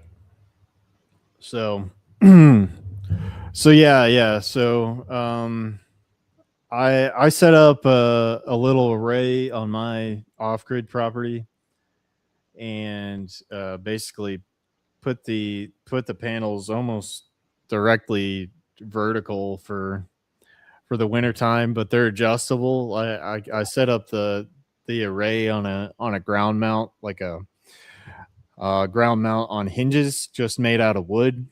Yep. And so I can adjust it for the seasons. So you don't have to go like super complicated with these ground mount systems. A lot of times you can use treated lumber, and just have it at that 30ish degree angle and let it ride throughout the seasons. You will capture more if it's oriented more for the proper angle of the sun per season. But just for simplicity's sake, like if you do a ground mount and you just set it at a specific angle, then you'll capture a lot of it. You'll still capture a lot of that sunlight. So, Mm-hmm. So yeah, that's the basic thing with solar. And for your panels, they'll all be rated at a certain output. Your actual output is not going to be what that rated output is on those panels. It's going to be something more like 80% of the output that is specified on the panels, because they're basically saying ideal conditions of this panel is going to create this output. So, they're not getting too hot. They're in the perfect alignment with the sun. Yep. Basically lab conditions. So yeah. Nothing is like that in reality, right? So yeah, that's something to consider with solar panels too, is that uh, you're not going to get the full rated output power that the panel is rated for, and other factors will, decrease that um, energy that you're collecting, like you know particulates getting on the panels and blocking some of the light that gets on them to a certain degree. Like, if they were just covered in dust, they're not gonna perform that well. But I have seen a lot of these panels be pretty badly fouled and still produce some power. So a decent amount of power. So there is a maintenance requirement, a little bit of a maintenance requirement to the panels as well, which is also another recommended thing for a ground mount system, because if Yeah. they're up on your roof, you're not likely to go and clean those panels. They're going to be sitting up on that roof, and you're probably never going to clean them. Or I would imagine if someone does want to clean it, they either have to go on the roof, and kind of scrub down, or if they're on the ground, they have to have a pretty long pole, right, with an attachment where they can actually do some sort of light rinsing, scrubbing, right, to pull the junk down off there. Would that be right? Yeah. Yep. So yeah, you're gonna have to. It's not um all the time, but I will say this guy that we did out and helped out in Athens, the panels that he had up there were pretty dirty. So when we go back to install them, we'll clean them up for them so that they're nice and shiny when they go back up. Yeah. But I'm gonna choose a um, non antagonistic term from a tactical point of view. Um, I think if the fit hits the shan, that we know people can get desperate, right? When food is low and hopes are lower. Um, and one thing that I've learned is how important it is to try to maintain the lowest possible profile, right? And that means to keep certain resources hidden, to try to avoid letting other people know what resources a household has. And I think one thing that's important is where possible, where feasible, try to keep we're talking about energy sources, solar, battery, generators, things like that. Make reasonable attempts to keep stuff hidden, whether it be active measures or passive measures. And I don't think there's any one solution that fits across the board, but I just think it's just important to kind of keep that an idea in the back of one's mind. I could see it if people were to put in ground mounts, and even if it were visible from the road, just put something simple up, such as those burlap lines, right? Were just simple stakes and burlap, and just put that up. And it's not perfect, but that's better than nothing. Something to kind of keep people from seeing, oh, they definitely have solar up there, right? It's better. I think it'd be better to have burlap lines, burlap cloth up there, than just to have solar cells that are really obvious. So I just kind of want to throw that out there. If keeping that in mind, or if someone can take them down or put them back up, if that's feasible, right? I just think that if people can kind of keep that in the back of their minds, that's something that everyone should be doing.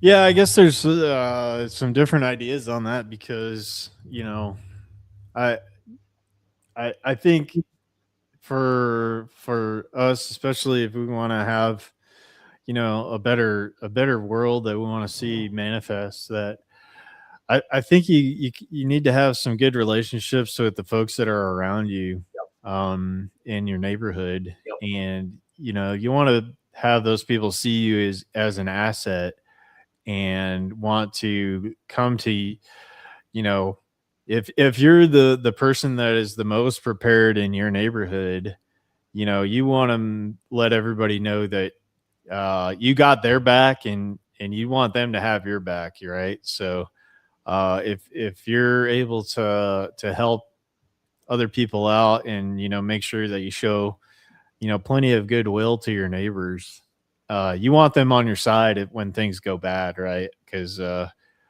um, you know in your direct neighborhood, you'd like to have good.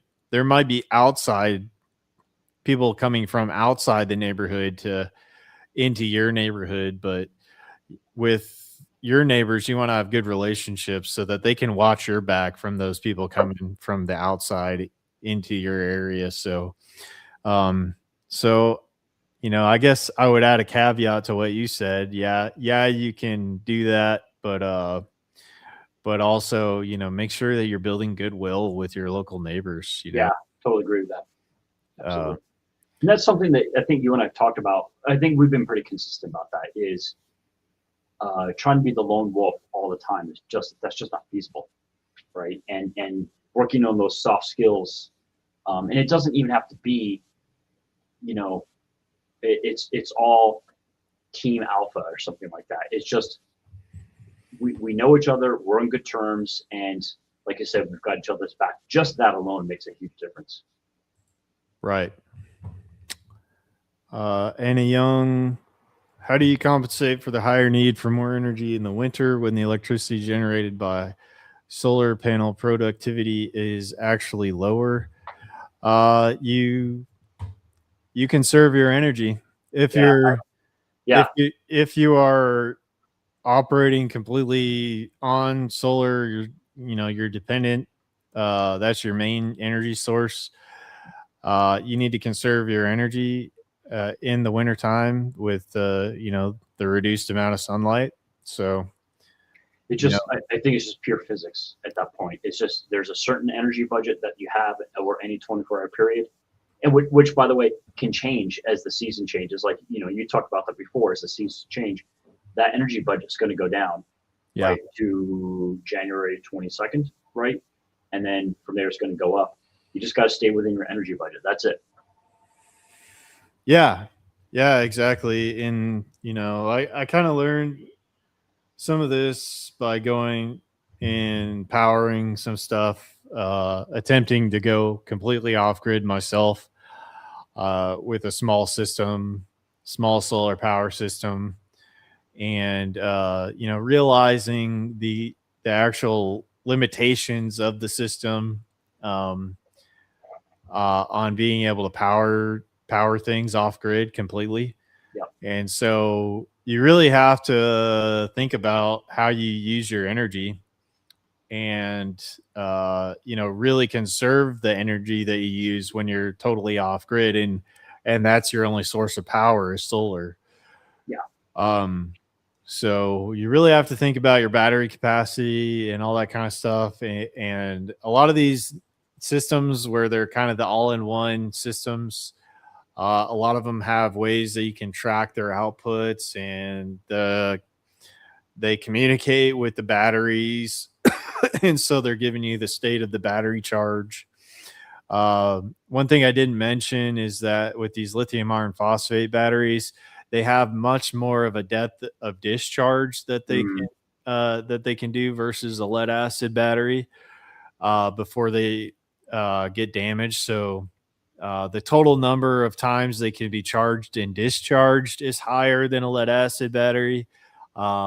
And the amount of energy that you can pull from those batteries is higher than lead acid batteries.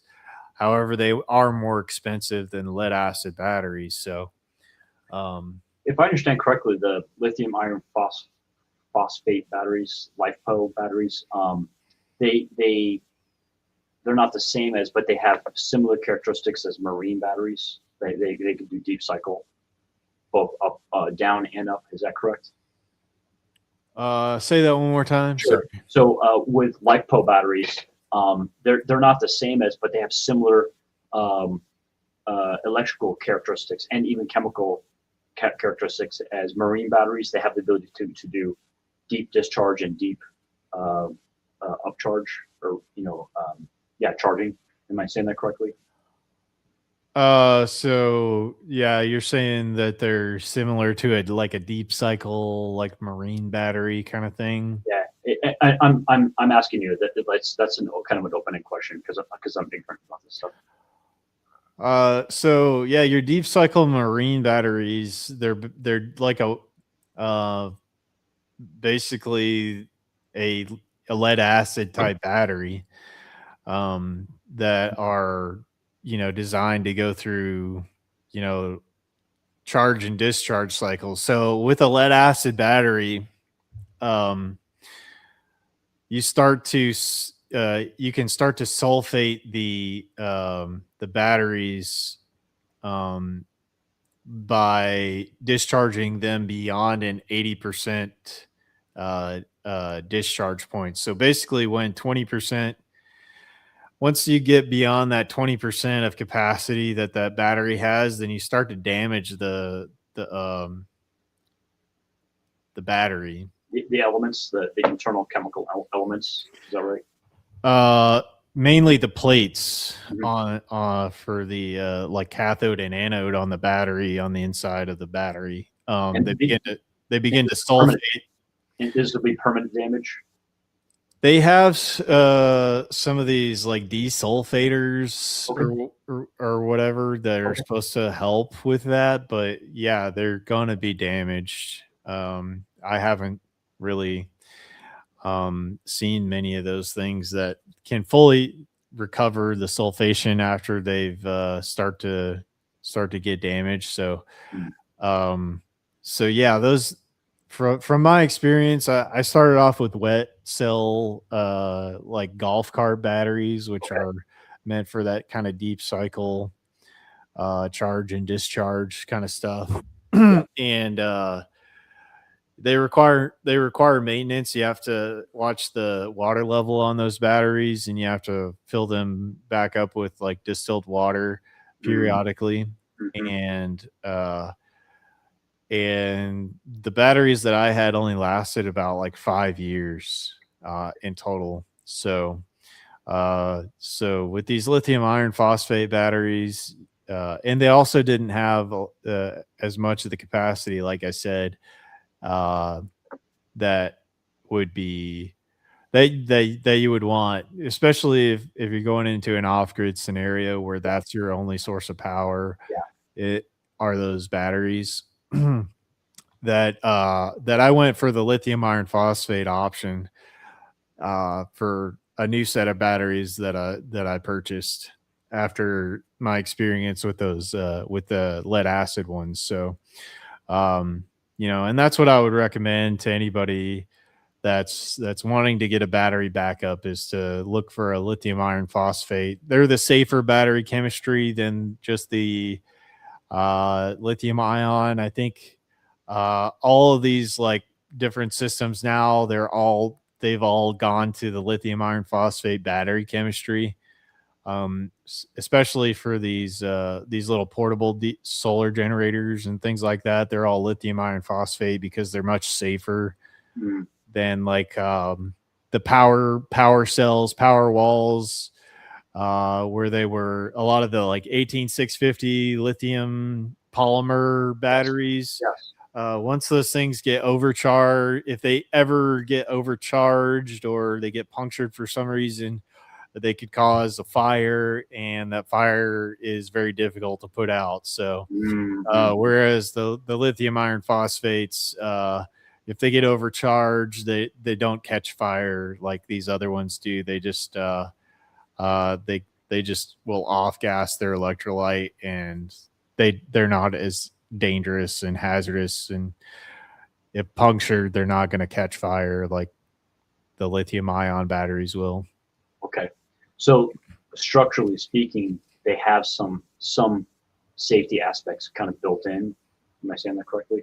Yeah, due to the chemical nature, electrochemical nature of those battery types, they're a lot safer than the lithium polymer batteries. That makes sense. So for the audience, what are some things that you recommend that they could do on their own if they kind of wanted to go down the path? You know, whether it be going from like me knowing very little and going on the path of learning to actually um, having some systems installed. What's a basic path you recommend for the audience, and then are there resources that you recommend? Yeah, so what I would recommend for somebody getting started in this is to I would start with some kind of one of these um, little portable generator systems, and Yep. you can get, you know, a small one Yep. and just go to Harbor Freight and buy one of the like little foldable solar panel arrays, and you know, just get familiar with how those work. And you know, they make them really simple to where it's just like a DC input that you put in and you unfold the array, and you know, take it camping with you and just see, you know, how you know, kind of basically how all those connections work and how everything kind of gets connected, and how the charging is going to come through with the solar. Play with the angle of the sun with the panels and stuff, and see how the output is changed with all that kind of stuff. You know, um, that's what I would recommend for like if you're just wanting to get started and have something for a little bit of a backup, is to kind of look at some of these all-in-one little portable systems if you're starting from ground zero. Sure. You know, if you're a little bit more technically inclined, then I would say you can look at doing something like a lithium iron phosphate golf cart battery. Look at those. Um, they make them as like drop-in replacements. They make like basically like a 48 volt golf cart battery equivalent in lithium iron phosphate, Yep. and they're already set up with the like an internal BMS and everything like that. So you already have all that kind of set up. And then I would go to these guys at Signature Solar, um, and look at one of their uh, smaller inverters, EG4 inverter systems. You know, here's an example of one of their larger systems, is with like a battery backup and all that stuff. But uh, something like a 3,000 watt output system, and look at some of their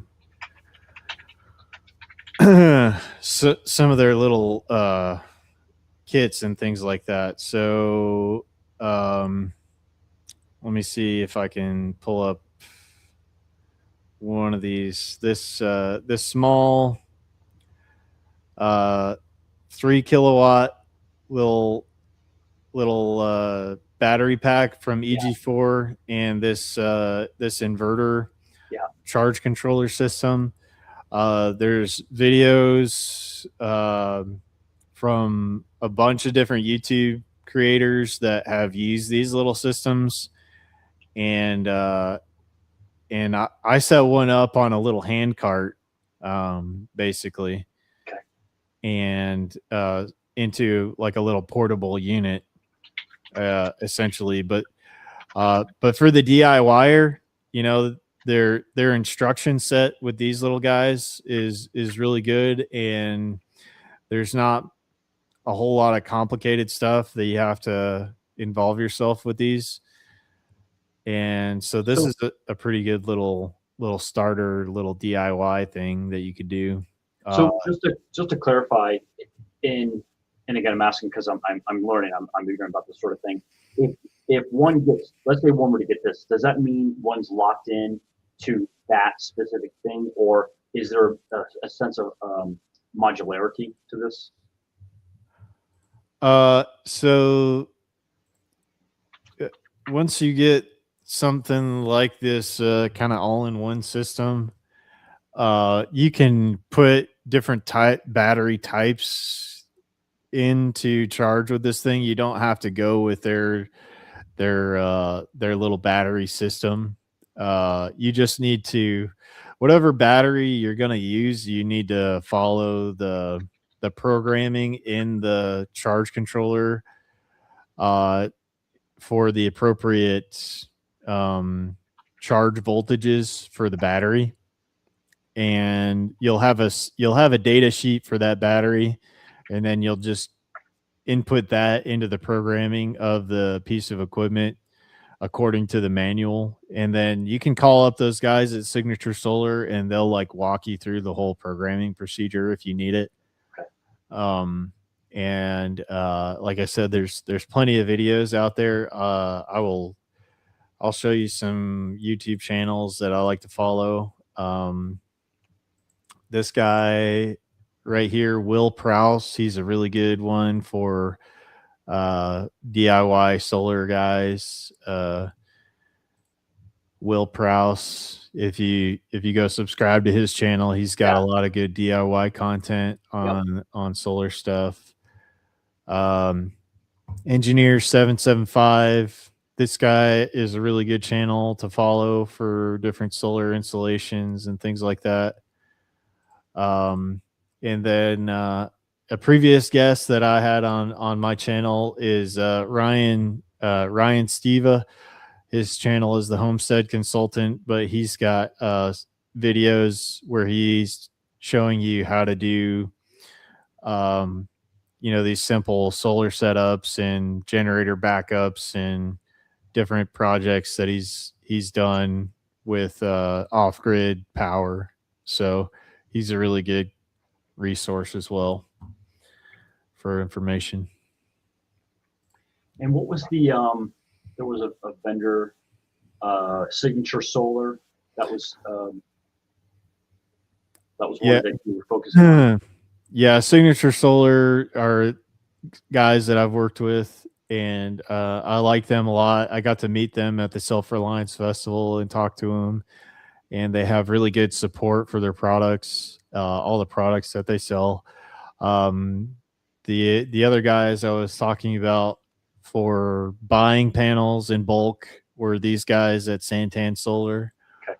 If you wanted to buy panels in bulk, that they're a good resource for that. I purchased from them several times in the past, and always had good results with that.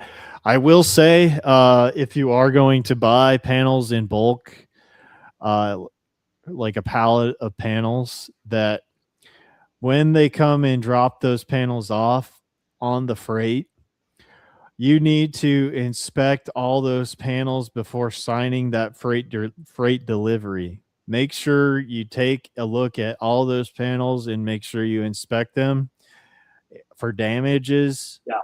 Because your only recourse will be that you report those damages before you sign that freight slip during that delivery. So make sure you do an inspection and you contact the company before you sign that freight slip on the delivery.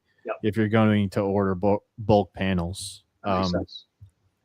And then you have some recourse, because they can't necessarily control the shipping operation, so they're putting that responsibility on you to make sure that those are inspected. So make sure that you inspect those panels before signing off on the delivery if you're buying bulk pallets of panels. Yep, that makes sense. Absolutely. And then you'll be able to put these links in the show notes?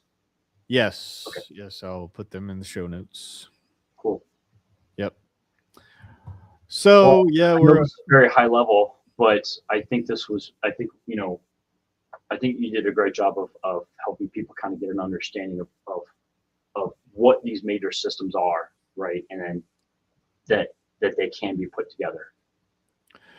Yeah, and I have some content, some stuff that I filmed from some DIY projects that I plan on putting up on the channel. So I'll be putting some of that out.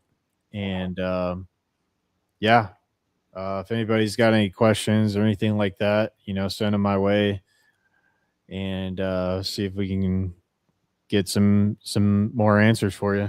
And Also, for the audience, I hope that I hope this was helpful. I know it was helpful for me to hear a lot of this. And then also, if there is more depth that you want us to dig into, well, I should say you want Greg to dig into because I'm still learning, right?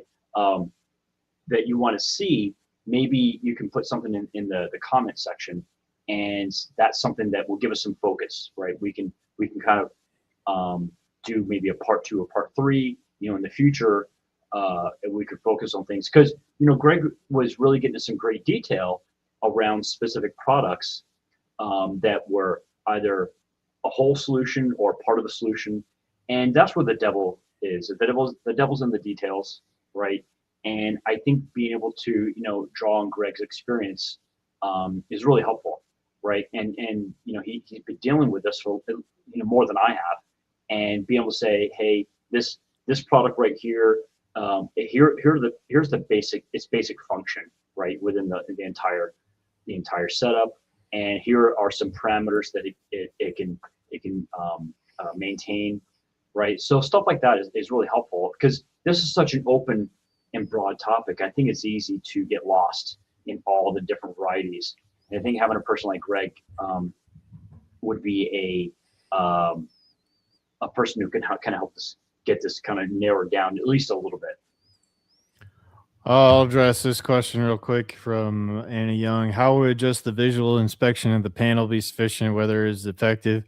If you're noticing any major signs of damage, like damage on the frames where it's like obviously damaged, or the glass on the panels are cracked and things like that, then it's probably those are damaged panels, obviously. So that would be the kind of thing in a visual inspection.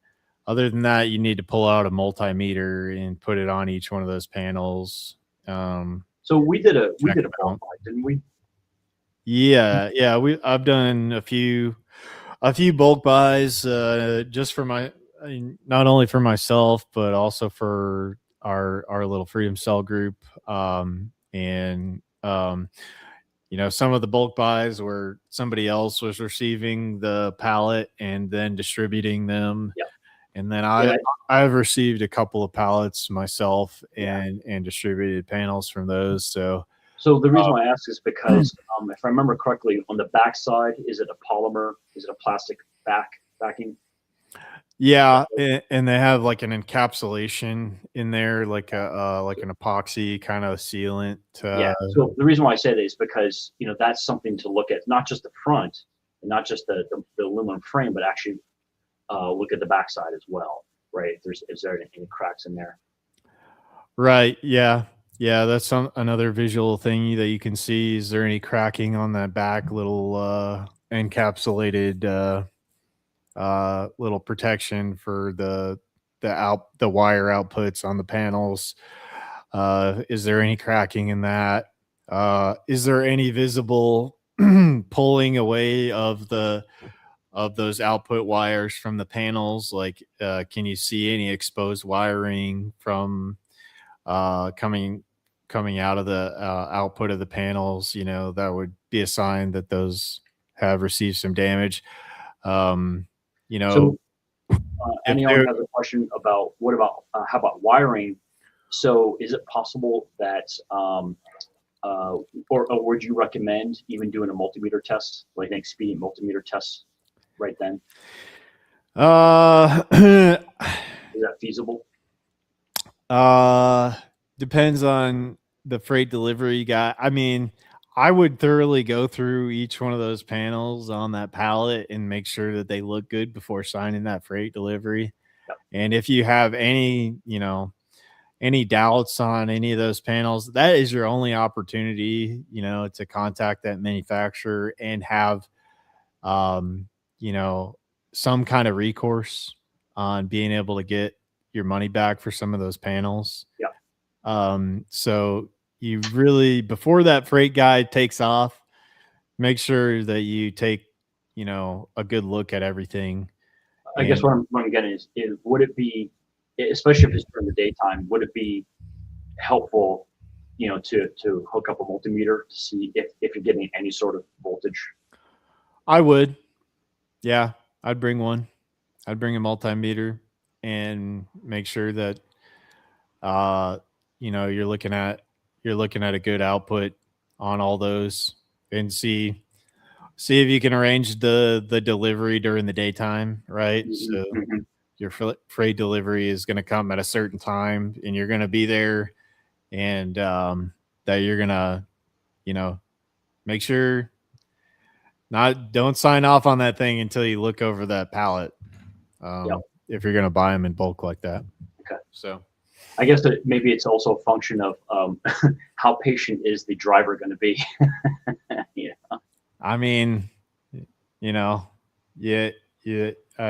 I would say, this is my risk, and I really just want to check these out. Please be patient with me while I do this, because you know, you buy a pallet, it can be like $4,000 for like a pallet of panels. So, Right. so you want to make sure that you're gonna check that out for sure. Yep. So. Yep. So yeah, with that, guys, thanks for hanging around. Jay, where can people find you and follow what you got going on? You can find me on Bitcoin, Huntsville, Crypto, and Coffee on meetup.com. We are trying to help people understand what is Bitcoin, um, how does it work under the hood, and why is it so important for the cause of individual liberty. We think this is one of the most important things, at least to me, one of the most important aspects for securing and maintaining our individual liberty is the separation of money and state. I think we've all seen that governments around the world, when we give them the opportunity to meddle with the money supply, they're gonna mess it up. Whether it's intentional or unintentional, kind of doesn't matter. When you search for Bitcoin, Huntsville, Crypto, and Coffee, make sure you set your location to Huntsville, Alabama. That is probably one of the best ways to find it. I found sometimes people, if they set their location to another state or another location in general, and you search for Bitcoin, Huntsville, Crypto, and Coffee, they don't always find our group. So set it there. It's a meetup, so people can come for free. The only thing that we ask is you come to the table in good faith. We meet online. We're trying to lower as many barriers as possible. We have a really good group of people. All we want to do is help each other. We're there to support each other. And we have just a really wide variety of people with experience and knowledge. We have a lot of newbies. And we think it's so important that people really get comfortable with this technology. Even if they're not using it directly, they understand that this is one of the most important tools for liberty. In fact, I have a standard presentation that I give, and in the subtitle, it's Bitcoin is the ultimate freedom accelerator. We've found throughout history for the past 2,000 years, anytime a country uses a hard money standard, typically gold or silver, they respect individual liberty, they respect the rule of law, and consequently, they really promote risk-taking, innovation, wealth building, and that is how nations not just survive, but thrive. Anytime a country uses a soft money standard, a currency standard, a fiat standard, where the government can meddle with the money supply, that is a surefire success for oppression, tyranny, wealth destruction. So from our point of view, this is so important to further the cause of individual liberty. And as some of you guessed, that's something very important to me. So look up Bitcoin, Huntsville, Crypto, and Coffee. All right, Jay. Well, thank you as always for hanging out with me and doing these live streams. I appreciate you. And guys, like, share, subscribe the show, subscribe to the channel. It really helps me out. I really appreciate everybody that comes and hangs out with us and takes part in the conversations. So, if you guys have any ideas for topics that you'd like to see us cover, things that we could talk about on the channel, let us know in the comments, and we'll see you guys next time for and I guess what will we do it not next Thursday, but the week after, Jay, or Yeah, how do you want to roll with that? I'm open. I think I have both of those open. I think. Okay. All right, guys. Well, yeah, we'll see you guys next time for another live stream with myself and Jay. And take care of yourselves and keep working towards your self reliance. And let's build a better future together. Awesome. Peace. Be well. Take care. See ya.